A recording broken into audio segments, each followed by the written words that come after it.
इस वीडियो में हम देखेंगे कि सॉफ्टवेयर के अंदर में सेल का एंट्री कैसे करना है या सेल इनवॉइस कैसे बनाना है। सॉफ्टवेयर में डैशबोर्ड पे ही डायरेक्टली आपको पहले दिखेगा credit sale and cash cell, जो दोनों अलग रखे हुए हैं, जिससे करके यूज़र को कन्फ्यूजन ना हो कि कैश में एंट्री करना कैसे है और क्रेडिट में कैसे करना है। हालांकि दोनों की स्क्रीन सेम ही है, फ़र्क सिर्फ इतना है कि क्रेडिट के अंदर में आपको पार्टी का अकाउंट क्रिएट करना ज़रूरी है, जबकि कैश सेल के अंदर में आप अगर अकाउंट क्रिएट नहीं भी करेंगे या अगर आप नाम कुछ टाइप नहीं भी करेंगे तो भी उनका एंट्री हो जाएगा। अभी जैसे मैं क्रेडिट सेल ओपन करके मैं आपको बता रहा हूँ। क्रेडिट सेल के अंदर में यहाँ पे बाय डिफ़ॉल्ट करंट डेट है। अगर आप कोई पुरानी डेट में एंट्री करना चाहते हो तो यहाँ से आप चेंज भी कर पाओगे। यहाँ पे टैक्स इनवॉइस या बिल ऑफ सप्लाई, आप जो भी इनवॉइस बनाना चाहते हो वो सिलेक्ट कर सकते हो।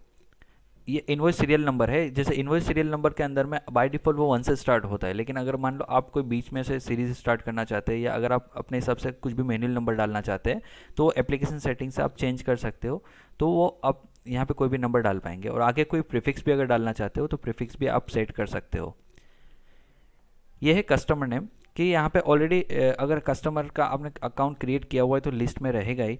अगर आप पहली बार अगर इनवॉइस क्रिएट कर रहे हो पार्टी का, और अगर पार्टी क्रिएटेड नहीं है तो आप यहाँ से क्रिएट कर सकते हो। यहाँ पे अगर आप उनका सिर्फ जीएसटी नंबर डाल देंगे तो भी सारा डिटेल अपने आप आ जाएगा, और अगर आप मैन्युअली भी अगर नाम डालना चाहते हैं तो भी डाल सकते हैं। अगर जीएसटी नंबर से अगर सर्च करना है तो आपके इंटरनेट कनेक्टेड होना ज़रूरी है, जिससे अगर आप सिर्फ जीएसटी नंबर डालेंगे तो कस्टमर का नेम, उनका एड्रेस, उनका एरिया, स्टेट, सिटी और कॉन्टैक्ट पर्सन का नाम, वो सारी डिटेल आ जाएगी। अभी यहाँ पे हम नया एक कस्टमर क्रिएट करते हैं, जैसे अरहम ट्रेडर्स। बाकी सारा डिटेल कोई ऑप्शन सब ऑप्शनल है, लेकिन आपको यहाँ पे एक स्टेट डाल देना है। और ये credit limit rupees and days है कि जैसे अगर ये पार्टी के साथ आपका क्रेडिट डेज टर्म्स है कि जैसे 15 डेज में आपको कस्टमर पेमेंट देता है तो उनके जो भी इनवॉइस जनरेट होगा उसके 15 डेज होने पे सॉफ्टवेयर आपको डैशबोर्ड पे अलग कलर में एक अलर्ट करेगा, और वो पार्टी को भी डायरेक्टली एसएमएस या व्हाट्सएप जा सकता है कि जिस दिन उनका पेमेंट ड्यू हो रहा है उस दिन। और ये क्रेडिट लिमिट रुपीज़ है। जैसे मान लो आप ये कस्टमर को 5 लाख तक का क्रेडिट देना चाहते हो तो यहाँ पे 5 लाख अगर आपने सेट कर दिया है तो 5 लाख से ज़्यादा अगर आउटस्टैंडिंग होगा तो इनका इनवॉइस सॉफ्टवेयर जनरेट नहीं होने देगा। जिसे कंट्रोल एस करेंगे या सेव पे क्लिक करेंगे तो ये पार्टी क्रिएट हो गया। और अगर मान लो उनका कुछ पुराना पेमेंट बाकी होगा तो यहाँ पे करंट बैलेंस में नीचे दिखा देगा कि उनका टोटल आउटस्टैंडिंग इतना है।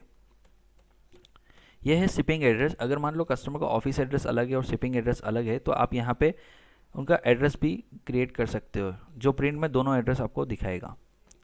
राइट साइड पे आपको यहाँ पे मोर का ऑप्शन दिख रहा है। ये क्या है कि अगर मान लो आपने सेल ऑर्डर डाला हुआ है, सेल ऑर्डर से आपको इनवॉइस बनाना है, या कोटेशन डाला हुआ है वही कोटेशन का सीधा इनवॉइस बनाना है, तो आप यहाँ पे ये सिलेक्ट करके सीधा आप कोटेशन नंबर या ऑर्डर नंबर सेलेक्ट करके भी इनवॉइस बना सकते हो। अगर मान लो कोटेशन में 10 चीज़ है तो आपको फिर से 10 चीज़ टाइप करने की ज़रूरत नहीं है, वो अपने आप आ जाएगी। जिसमें आप कुछ एडिट करना चाहो तो एडिट भी कर पाओगे। अभी यहाँ पे आप सॉफ्टवेयर के अंदर में बारकोड या कोड दोनों तरह से सॉफ्टवेयर चला सकते हो, और अगर मान लो बारकोड से है तो आपको एक बार एप्लीकेशन सेटिंग से ऑन कर देना है, तो वहाँ पे आप बारकोड से गन से स्कैन करेंगे तो भी आइटम आ जाएगा। और अगर आप मैनुअल करना चाहते हो तो कोड है। जैसे मान लो एक बार आइटम जब क्रिएट किया था, जब उसका कोड जो सेट किया था वही कोड आपको यहाँ पे डालना है तो आइटम नेम अपने आप आ जाएगा। जैसे मैंने 1 नंबर टाइप किया, सैमसंग LED 15HGT, वो आइटम आ गया जिसका दिखा रहा है 33 पीसेस अवेलेबल है हमारे पास। और यहाँ पे डिस्क्रिप्शन में आप मैन्युअली कुछ भी एक्स्ट्रा डिटेल अगर डालना चाहते हो तो डाल सकते हो, जो प्रिंट प्रीव्यू में नीचे आ जाएगा। जैसे ब्लैक कलर, तो यहाँ पे आप ब्लैक कलर लिख देंगे तो वो प्रिंट के अंदर में भी नीचे आपको दिखेगा। आपको यहाँ पे क्वांटिटी डाल देना है। लेकिन अगर मान लो आपका इलेक्ट्रॉनिक बिजनेस या मोबाइल का बिजनेस है और अगर आप ऐसा कुछ है कि सीरियल नंबर या IMEI नंबर वाइज भी मैनेज करना चाहते हो तो वो भी एक बार एप्लीकेशन सेटिंग से आपको ऑन कर देना है। जिससे क्या होगा कि परचेज के टाइम पे आपने जो भी सीरियल नंबर से परचेज किया होगा और सेल के टाइम पे आप सिर्फ यहाँ पे F4 बटन प्रेस करेंगे तो सारे सीरियल नंबर की लिस्ट आ जाएगी, जिसमें से आप शिफ्ट बटन दबा के आप जितने भी आपको सीरियल नंबर सिलेक्ट करने हैं वो कर सकते हैं। या अगर आप बारकोड स्कैनर से गन से स्कैन करेंगे तो भी वो सीरियल नंबर स्कैन होकर यहाँ पे आ जाएगा। अभी बाय डिफ़ॉल्ट यहाँ पे बेसिक प्राइस 29,000 जो हमने मास्टर में सेट किया हुआ था वो अपने आप आ गया है, लेकिन इस बार अगर कुछ चेंज करना है तो आप चेंज भी कर सकते हैं। या अगर बाय डिफ़ॉल्ट अभी डिस्काउंट का ऑप्शन ऑन है, ऑफ है, लेकिन अगर उसको ऑन करना है तो वो भी आप एप्लीकेशन सेटिंग से एक बार ऑन कर देंगे तो यहाँ पे आपको दिखने लगेगा। अभी जैसे बाय 28,500 हमने डाला हुआ है, प्लस 18% GST लग के अमाउंट होता है 33,630 रुपीज़।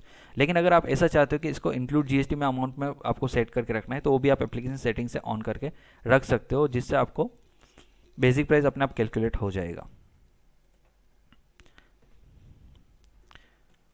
उसी तरह से आप जैसे दूसरी भी आइटम है अब सेल कर रहे हो तो यहाँ पे आप जो भी अमाउंट डालेंगे वो आ जाएगा। उसके बाद जैसे आप एंटर करेंगे तो नीचे एडिशनल सर्विसेज है, अगर मान लो फ्रेड या और भी कुछ चार्जेस लग रहे हैं तो आप डिस्क्रिप्शन के अंदर में यहाँ पे आप डाल सकते हैं और इसका अमाउंट डाल देना है। और अगर इस पर जीएसटी लग रहा है तो आपको F4 बटन प्रेस करके यहाँ पे आपको जीएसटी सिलेक्ट कर लेना है कि कितना जीएसटी लग रहा है। और अगर मान लो आप कुछ एडिशनल डिस्काउंट भी दे रहे हो तो यहाँ पे आप एडिशनल डिस्काउंट में, जैसे मान लो 41,300 रुपीज़ हो रहा है लेकिन कस्टमर आपको राउंड फिगर 41,000 दे रहा है, तो आपको यहाँ पे 300 टाइप कर देना है, जिससे करके उनका फिर कोई आउटस्टैंडिंग अमाउंट बाकी नहीं रहेगा। अभी बाय डिफ़ॉल्ट यहाँ पे सॉफ्टवेयर के अंदर में आप जैसे यहाँ पे देखेंगे तो ट्रांसपोर्ट डिटेल, ब्रोकरेज वो नहीं दिख रहा है, लेकिन एप्लीकेशन सेटिंग से ऑन करेंगे तो वो सारे ऑप्शंस भी यहाँ पे शो करने लगेंगे, जिसमें आप ट्रांसपोर्ट की डिटेल वगैरह भी डाल पाएंगे, जो आपको प्रिंट प्रीव्यू में भी दिखेगा। इवन आप अगर पीओ नंबर या पीओ डेट भी अगर दिखाना चाहते हो या एंटर करना चाहते हो तो वो भी सेटिंग बेस अगर आप ऑन करेंगे तो यहाँ पे दिखने लगेगा। यहाँ पे है सेल्स पर्सन वाइज कि अगर मान लो आप सेल्स पर्सन वाइज भी अगर मैनेज करना चाहते हैं कि ये इनवॉइस किसने जनरेट किया था या किसने कितना सेल किया हुआ है, तो आप सेल्स पर्सन भी यहाँ पे सिलेक्ट कर सकते हैं। अब जैसे आप इसको सेव करेंगे तो यहाँ से इनवॉइस का प्रिंट प्रीव्यू आ जाएगा। यहाँ पे इनवॉइस के बहुत सारे ऑप्शन है कि आपको कौन सा प्रिंट निकालना है। ज़्यादातर होलसेलर डिस्ट्रीब्यूटर जो है वो A4-1 डिस्ट्रीब्यूशन का प्रिंट यूज़ करते हैं। यहाँ पे अगर आप जितना भी कॉपीज़ निकालना चाहते हो, ओरिजिनल, डुप्लीकेट, ट्रिप्लीकेट, तो आपको यहाँ पे मार्क कर देना है और नंबर ऑफ कॉपीज़ यहाँ पे टाइप कर देना है, उतनी प्रिंट होके आ जाएगी। अगर आप लेटर हेड यूज़ कर रहे हैं तो आपको यहाँ पे हाइड हेडर करेंगे तो आपका ऊपर वाला पार्ट जो है वो हाइड हो जाएगा और उतना पार्ट छूट जाएगा, जिससे आपको आप कलरफुल आपके अगर लेटर हेड या प्री प्रिंटेड पेज है तो उस पर आप प्रिंट निकाल पाएंगे। ऊपर से कितना स्पेस छोड़ना है वो भी आप यहाँ पे टाइप कर सकते हैं कि कितना सेंटीमीटर आपको ऊपर से छोड़ देना है, जैसे 2, 3, 4 जितना भी आप रखेंगे उतना वो स्पेस छोड़ देगा। अभी के लिए जैसे हम प्रिंट निकालते हैं, और अगर मान लो आपको सॉफ्टवेयर में से सीधा अगर पीडीएफ क्रिएट कर लेना है तो भी आप कर सकते हैं। अगर आपने ईमेल आईडी, आपकी अगर कोई ईमेल आईडी एक बार अगर कॉन्फ़िगर की है एप्लीकेशन सेटिंग के अंदर में, तो आप सॉफ्टवेयर से सीधा आप ईमेल भी कर सकते हो कस्टमर को। आपने अगर कस्टमर मास्टर में ईमेल अगर उनका डाला हुआ है तो सीधा उनको ईमेल भी ये इनवॉइस चला जाएगा जो पीडीएफ फॉर्मेट में जाएगा। अभी हम इसका प्रिंट प्रीव्यू देखते हैं। अगर आपने लोगो वगैरह अगर अपलोड किया हो तो यहाँ पे लोगो भी आ जाएगा, आपका कंपनी का डिटेल आ जाएगा, यहाँ पे कस्टमर का डिटेल रहेगा। अगर उनका कोई शिपिंग एड्रेस अगर अलग से हमने डाला हुआ है तो ये यहाँ पे रहेगा। और यहाँ पे जैसे हमने आइटम सिलेक्ट किया हुआ था और नीचे मैंने जो डिस्क्रिप्शन में ब्लैक कलर लिखा था वो आइटम नेम के नीचे शो हो रहा है। इस तरह से ये सारी डिटेल आ जाएगी। और अगर मान लो अपने एप्लीकेशन सेटिंग से अगर आपने SMS या व्हाट्सएप भी अगर आपने ऑन रखा हुआ है तो सेम टाइम जैसे इनवॉइस जनरेट होगा उनको SMS भी जा सकता है कस्टमर को। और अगर आप यही इनवॉइस को अगर यहाँ से भी अगर ईमेल करना चाहते हो तो आप ईमेल कर सकते हो, जो PDF फॉर्मेट में कस्टमर को चला जाएगा।